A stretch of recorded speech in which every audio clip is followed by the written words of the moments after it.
I can't imagine that otherwise, because they have very big influence on Turkish police, judiciary, and if they say something, if today some sort of ministers were detained, and like this, in one day, everything can change. Maybe tomorrow Erdogan can be detained.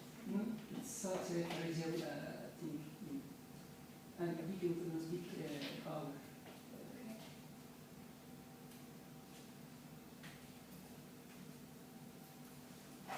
Yes.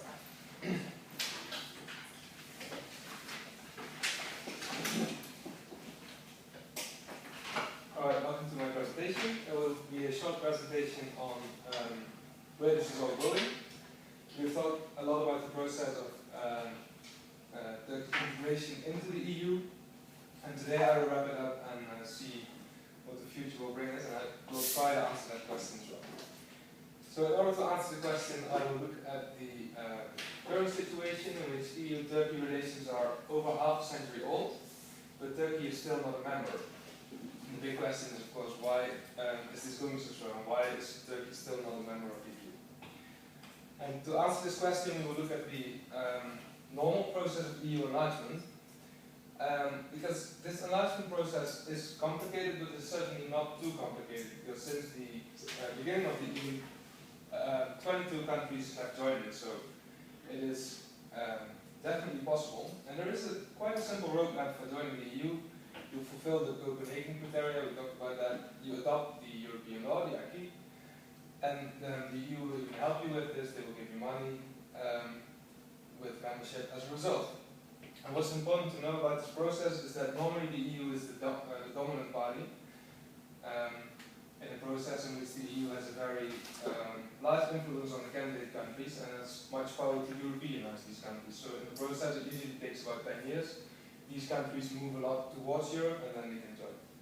And that's how it worked for the 22 countries that joined. And although they were all European countries, it definitely wasn't easy. For instance, Portugal, Spain and Greece, they came from military dictatorships just a few years before. For instance, Eastern Germany was communist. A day later it joined the EU when it joined West Germany again. And after 2004, all the former communist countries they joined, and they were also very different just 10, 15 years earlier.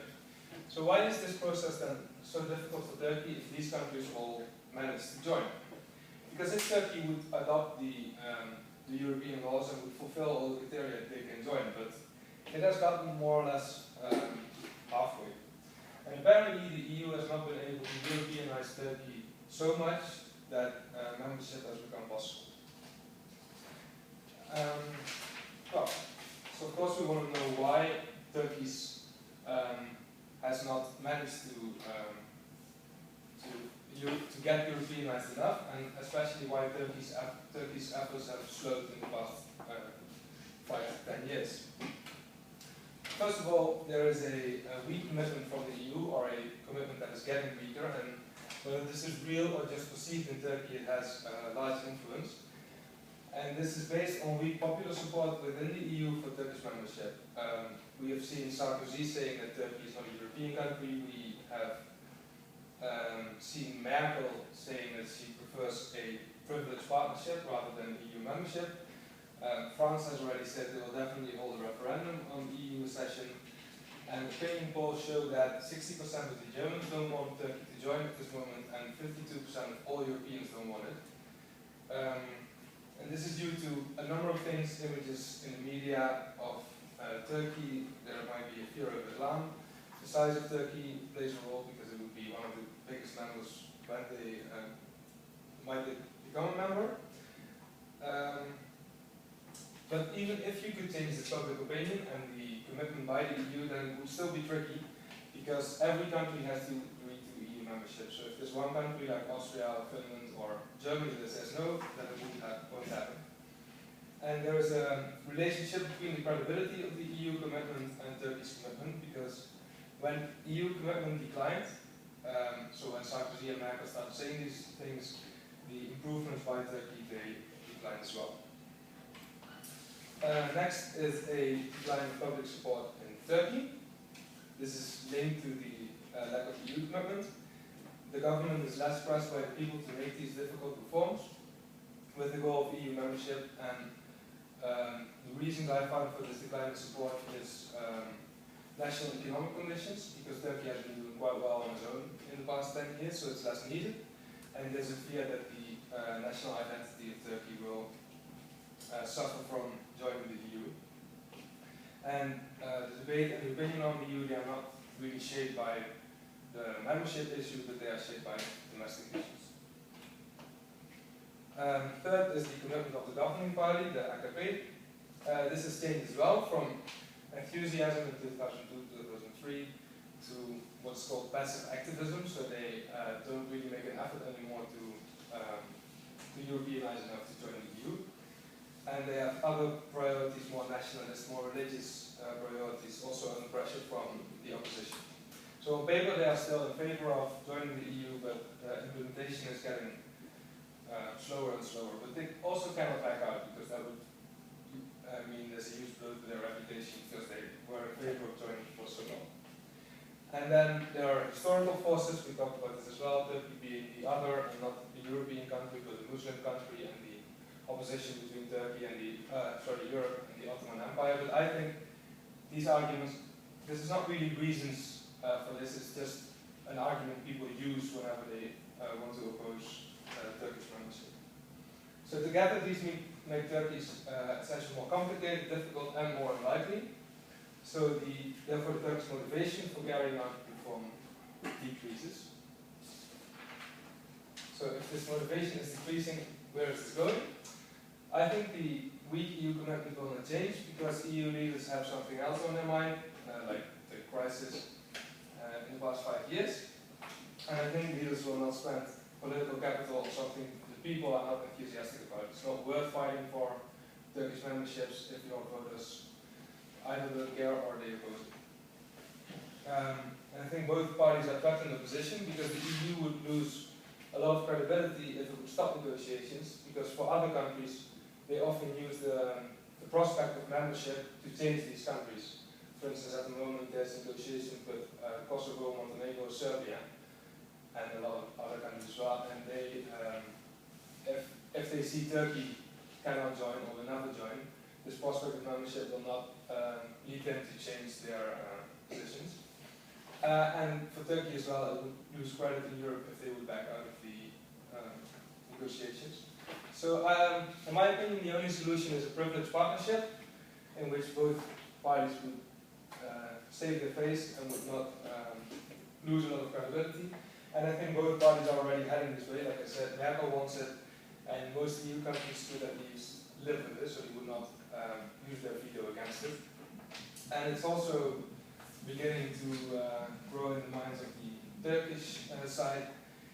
The Turkish Minister for EU Affairs, he already said he thought it would happen. He says he believes Turkey would never join the EU, but it could have a very closely aligned relationship similar to Norway or Switzerland with the EU.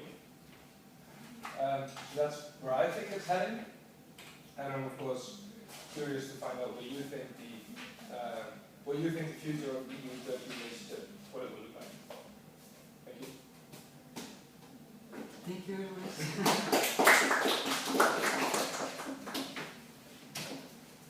So, how should we discuss in groups or? No, I think this is a small group already. Okay. Whatever everyone thinks. And especially if you think something else will happen in the future than what I think. Maybe we can differentiate between the two sides and then start with the EU, the future of the EU, how the influence of Turkey can be,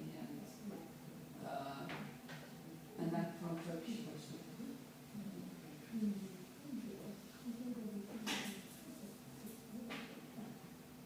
I don't think it's that difficult for Turkey.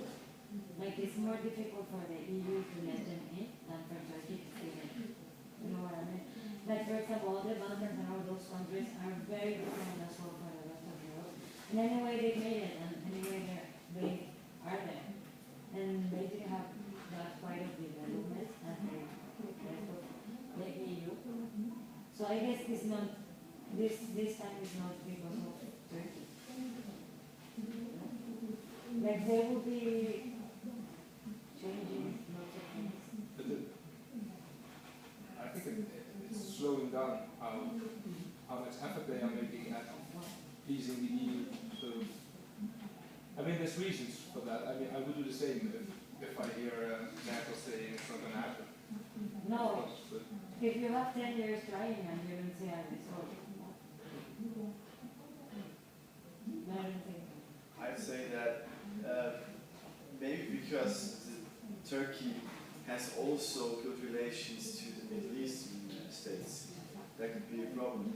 I mean, it's, for example, you could compare this to Ukraine, for example, because they have the same just with Russia. And I mean, this causes a lot of problem, of course, because the European Union and Russia both are I don't know, fighting for the influence over this country. And I mean, if they would come close to the European Union, they would risk their good relations with Russia. And I would say that maybe this could be the same for Turkey.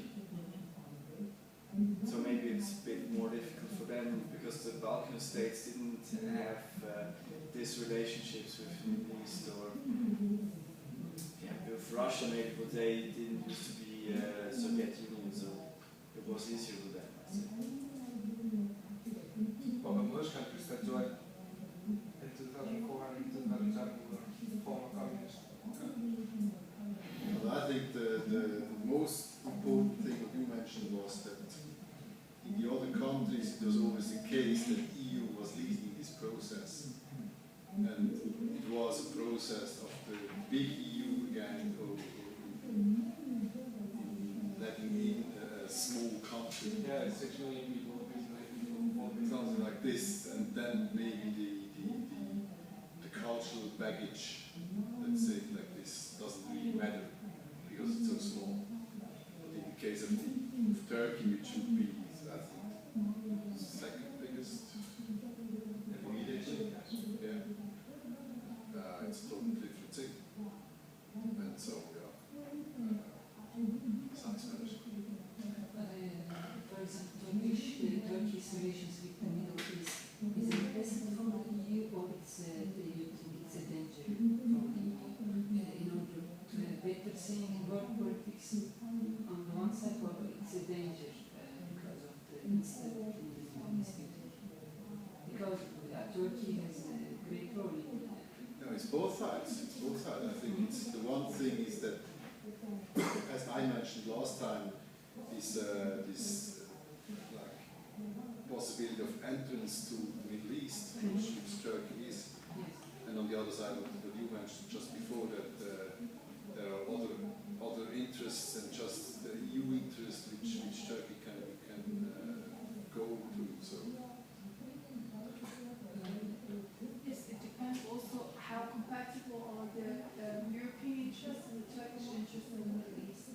For example, Turkey or the current government in Turkey, they are supporting Morsi and the Muslim Brothers, where, you know, so they are contradictory points to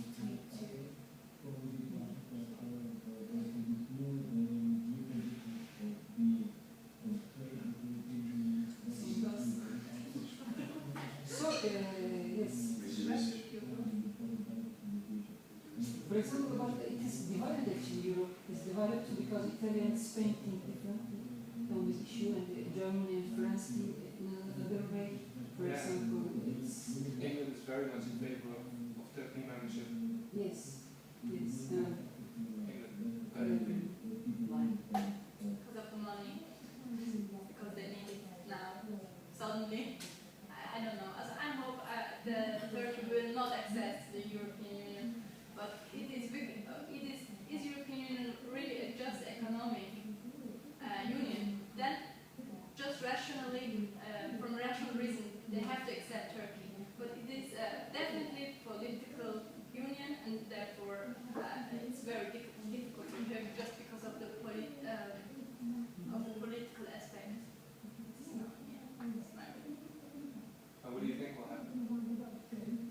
I hope they will not access the European Union for Turkey, and I think it will. I believe that the European Union